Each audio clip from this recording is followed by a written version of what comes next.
Hey, my name is Zoey, a mom of 3 who spent the last 12 summers knocking doors. Welcome to my podcast where I talk about all things women, the ups and downs of my journey, and what it takes to find success on and off the doors. Let's get right into part 2. And so some of the questions that the girls had asked me, and I'm actually going to give this one to you, Kristin. If you can give advice to a female rep her very first summer in alarms, what would it be? Focus. Like straight up delete your Tinder app. Whatever's keeping you from just completely putting your whole heart into the job, just eliminate it. I love that. It really is like distractions like get super easy, like on the doors, like checking in on our friends, like seeing what they're doing, like what we're missing out on. Okay, I love that. I'm also going to ask you, Zoey, with solar. What do you think? Take advantage of the training platform that the company that you're working for has. That's one thing that really, really helped me succeed with solar, was that, especially with solar, is it's an opportunity to not only like help yourself, but also help so many other people. You're actually genuinely like benefiting a bunch of families and saving them money and stuff like that. So it's really easy to be extremely passionate about it. But the more, like, it's pretty much the more you know, the upper hand you have, pretty much. So definitely just take advantage of all the training materials that you can. Ask everyone on your team questions. Just, I think, like, all you need to be successful in any job really just to be, like, you have to be teachable. Yeah, you have to be teachable. And so the more teachable you are, the more you're going to succeed. So like definitely train.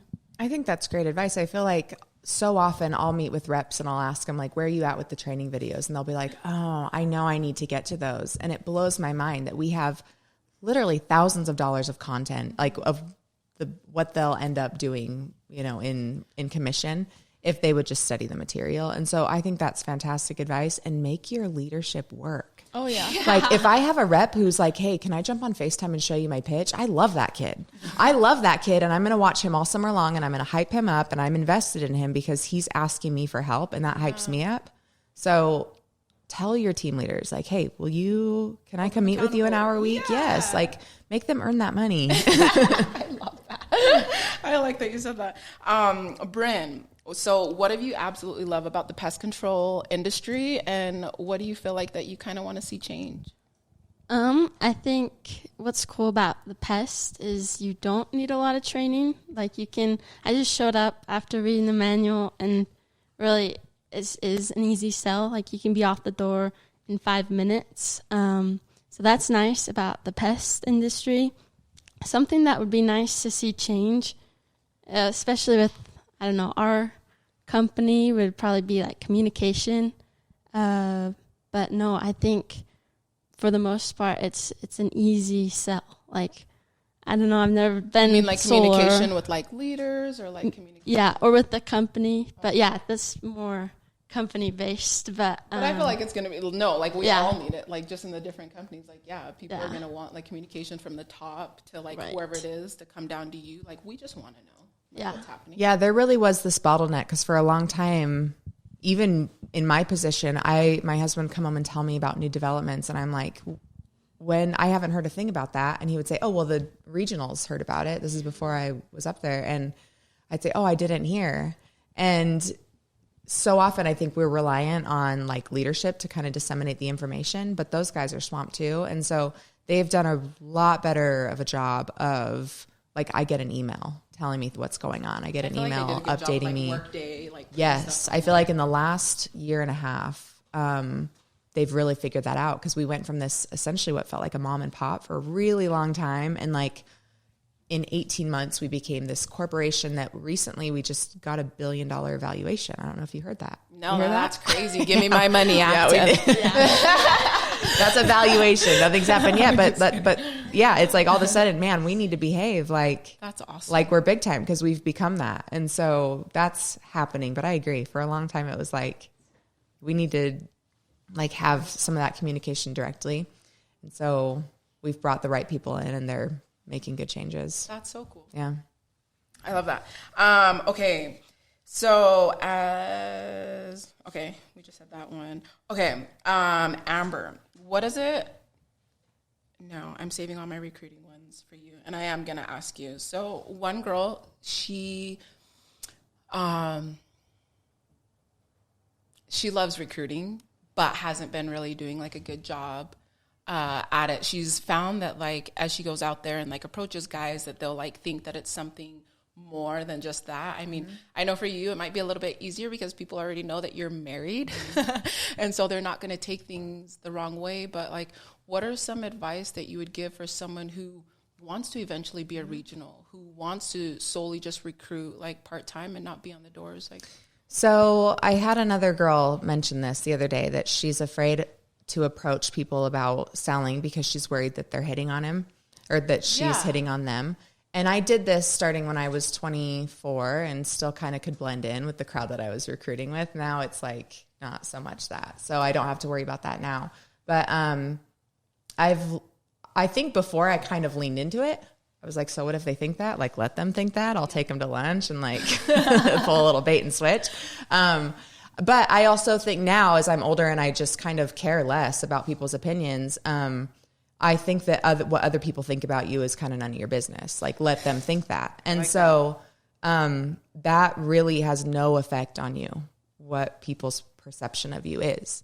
So who cares? Do it anyway. I love that. I want to touch what you just said one more time. You said, other people's opinion is none of your business. It's none of your business. Other people's opinion of you is none of your business. I love that. Sorry, I feel like that needed to be repeated. That's going to be our quote today. Like, that's going to definitely be our repost. Because honestly, like, how does it affect us, really? If some guy thinks like, oh, she might be just like flirting with me. Well, he can think that. That doesn't change the fact of how I'm going to approach this. Yeah. So, I mean, as I've gotten older, I've just kind of thought these kids probably are less worried that I'm hitting on them, considering that I'm 10 years older than most of them. But even if they do think that, like, that's on them. It doesn't change the fact that I'm going to do my job the way I'll do it. I do think that that you are wasting, this might be less the case in solar. But if there's a path, if you like, a path off the doors in pest is recruiting. And so just do it. Like, stop trying to preserve your ego. Yeah. Make your 100 list, which is like 100 people that you think would do it or would connect you to the right people. And just forget about like the brand that you're trying to preserve of like being too cool to talk about this big aspect of your life. That's what frustrates. I just see so much wasted potential because people are not willing to talk about what they're doing and why they're able to take the trips and why they're able to like do all these incredible things with their life and buy rental properties when they're in their 20s. Like, stop making it a mystery. Just like weave that into your everyday social media. Yeah. Totally. I think I used to have like this fear. Like, I never wanted to tell, family members that I do like door to door or whatever. Like, people just thought it was lame, but it's like, no, like their opinions is absolutely none of your business. Totally. But I want to transition into that. A lot of girls are like wondering, like, what are some financial, like literacy, like things that you guys have learned by being able to make this amount of income, like during the summer? Like, what are some like leg ups that you guys have been able to do because of the money that you guys have had made during the summertime? I just felt like I just talked a lot, so I was going to take a little break. One thing that I've always wanted to do is like get into the stock market and stuff like that. Like, in order to invest, you have to have money, and so that's like the first thing that I did. Was the second I got a little bit of money is I wanted to make, the whole point of getting money is to make more money off of that money. Yeah. You got to spend a little bit of money to make a little bit of money. And so I bought a bunch of stocks, and every morning I just sit there and stare at it like everyone else is doing right now, is definitely like checking out there. Yeah. And that's what I feel like. And that's what like my team taught me that. Like, all the guys in my division and stuff like that, they're like, no, like, put your money towards stocks, like do this. So like we'd go over like real estate and stuff like that. Like, that's always a big thing, is like, what do you do with your money, and like wisely, because it's very easy to get paid and be out on summer and spend it all. So but just investments, I think. What about you, Kristin? Like, what has this vehicle done for your life, like financially? So I'm The one thing I'm super excited about is actually I just started it this year. So and I'm still in the process of building it, but it'll be a nonprofit that's focusing on leadership development within people who are, the Pacific Islanders. Awesome. Yeah. So I actually just started it a couple weeks ago, and the progress we've made so far is pretty significant. But so I'm building my board right now, but being able to have that time. Yeah, being able to have that time. So so for me, it's starting something that I'm super passionate about. So, which is more people is what it keeps sounding like. You're just passionate about people in general. What about you, Brin? I can fill in while they're setting the mic up. I think that regardless of what you choose to do with your money, decide ahead of time before the summer. Put a name on what you're going to do. Yes. And it's going to be boring at the beginning. Yeah. Like find a tax guy that you like because you're probably a 1099. Make sure that you're saving money on taxes. I can't tell you how many times kids have come into Steve's office and say like, well, I didn't know that you weren't holding taxes and I spent my back end on a watch and a truck. And like, I don't have, so be smart. That's probably going to mean like maxing out your IRA, your 401k. But really decide like, okay, if I hit my goal, where is this money going? And make a decision. For me personally, it's meant like we had a lot for a while that we bought with my back end one year. And that's where we were going to build like our dream house. And then we found a house in the dream neighborhood that we thought we would never be able to find a house in. And my back end put the down payment on that house. And so, cool. With me, it's been nice. I've had more flexibility that like, this isn't how I support my family. And so we have a little more autonomy. It's been kind of like some fun money, I guess, when my back end rolls around, but it's meant experiences. Like don't spend your money on stuff really like do things that you're going to remember when you're old and you can't do the things anymore. Like do all the things while you're young, but also set up yourself so that you've changed the trajectory of your future. I love that you said that, like do all the things. Yes. Take all the trips. For me, mostly just the people you're surrounded with. Like you're able to like learn from them and what they're doing. So for me, Gage, my older brother, he's gotten into all this real estate, like, and the knowledge that he knows now, he can teach us. And then even like our trainings, they're not based on sales mostly, sometimes, but he's teaching us how to get where he is and with investments. So it's really cool that way as well. I freaking love Gage for that. He's awesome. Matter of fact, I need to go and have lunch with him after this for that reason. But just to end, I kind of want to have each of you, if there was some advice that you would give to yourself before you actually started knocking doors, as a woman in this space, what advice would you give to someone who's looking into your industry, whether it's solar, whether it's alarms, whether it's pest control, what advice would you personally give to a woman in your shoes? Yeah, I'd say to just relax, have fun, just laugh and smile on the doors and just know it'd be okay. It's going to, you're going to make a lot of money and it's going to be good and it's going to be a good experience and really good for growth. Probably that's a hard one. I know, it's kind of there's tricky. There's so much that I would go back and tell myself. Probably just to trust yourself. Don't ever I think it's so easy, especially on the doors. Everyone always talks about the highlights of knocking doors and all the money and everything that comes with it. But it's really, really hard. It's a really hard job, mentally and stuff like that. Just pretty much just confidence. Knowing, just tell yourself you can do this and that you've got the confidence. And pretty much that I don't know, when I'm out there on the doors and stuff, it took me a long time before objections and stuff like that stopped hurting my feelings, or people slamming a door in my face stopped getting to me. But it was just because I realized that I know what I'm doing and I'm here for a reason, and that's just I'm one door closer to getting to where I need to be. So just having trust in the process, just trust in yourself, having the confidence, and just don't take no for an answer. I love that. So this is advice to myself or to somebody starting? Both. Okay. So I would say my biggest thing is just to enjoy the process. It is a huge process. I mean, you are attacking your weaknesses head on. Every single day, you're attacking your weaknesses. So it might be a while before you get good at it, but if you just stick with it, you'll get good at it. Like, that's it. Just persevere, keep going. I think something that I would tell myself is, you made the right decision. And just like what she said, trust yourself. I would just say, you're going to feel the lowest of lows, doing this job. And you're going to be attacking them every single day. So you made the right decision. That's I like that. I think, one, nothing is personal. I think sometimes we as women internalize the rejection, and it's not so much that they don't want what I'm selling, but it's they didn't want me. Like, I did that wrong, or they didn't like me. It's not that. So it's not personal. You will have a moment where you're crying in the shower, or where you're sitting on the curb. That the hardest door of the day is the car door. Like, get the car door behind you, right?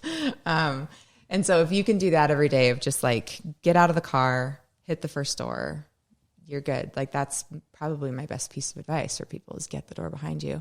And if you're a woman trying to break into this space and do big things, then you have so much untapped potential. It's funny, we talked about what we at Aptive needed to do in order to hit our growth goals. And they talked about how we've kind of tapped out here in like the summer sales belt, Idaho down to Arizona, how we're going to have to break into new recruiting markets. And I heard that and I thought, we had 2,500 reps last summer and 250 of them are women. Wow. So 10% of our sales force. So I don't think, great. I would love to break into new markets to recruit. But also no, like, we have 40% more women that we can go find to make balance out this company. And so if you're thinking about doing this job, do it and bring all your friends. Yeah. And just build on that growth and just build the best girl gang. Shout out to Bella Estevez, who did that at Aptive, and she's doing big things at Vivint now. But she created such an awesome female culture on her team. And I think that she set a fantastic example. I hope you can get her in here at some point. On our you first did, one. good. Yeah, she did all the goods. She does. Yes. Nobody does that better than her. But bring all your girls and just create this culture of success together where you root for each other. And there's nothing better. There really isn't. Yeah. No, and I love everything that you guys said. And to end with, a lot of times, like, people will ask me, like, what is some advice that I would have given to myself, like, back then. And I think the biggest thing for me, I didn't really know who Zoey was until I gave birth to my last son. Yeah, I always get emotional talking about it. But if I would have known the Zoey now, I feel like that I left a lot of sales on the table. Like, whether I was so concerned about my appearance or concerned about just what people thought about me, whether on the team or on the doors, like, I didn't truly love or accept myself probably like the first 4 or 5 years. And people look and see Zoey and just like, oh, all the confidence, in the world. She's super awesome and powerful and all these things. But my beliefs never matched what people perceived me to be. And it wasn't until the last couple years, like, the biggest success that I've seen in my life was being able to truly accept me. Like, once you guys, like, understand who you truly are on and off the doors, you're going to smash your guys' goals. And I wish that I would have started the work on my personal self, 12 summers ago. But no, I waited until, like, my last couple years trying to transition out of door to door. And my advice is to love yourself, to just accept yourself and know that you are enough, know that you're capable, know that this space is for you. And so I'm hoping that as we educate and get more people into, or more women, I don't want to say people, I want to get more women in the door-to-door industry, that you guys are going to feel free to reach out to people like Amber, who's a great recruiter, to reach out to people like Kristin, who's super great with, like, people and making you just feel accepted, to reach out to people like Brin, who's so young but just so smart, to reach out to women like freaking Zoey, who, despite all the obstacles that she's gone through in her life, she knows that this is a space that she wants to be. And so I just want to make sure that every woman looking into this industry knows that there is going to be someone here cheering for you. There are people here who think that you are enough and think that you are worthy. So reach out. And I just want to thank you guys all for just making the time to just join us today. After this, I will definitely, I just want to tag and link different numbers and emails and just different ways that people can just reach out. But just thank you guys for taking the time today. Thank you. Thank you. And before I cry, I'm like, I'm not gonna. Thanks for taking the time to tune in. If I've added any kind of value to your thoughts on knocking doors, please share this podcast with another female rep. Until next time, know that you are capable, you are valued, and most importantly, you are enough.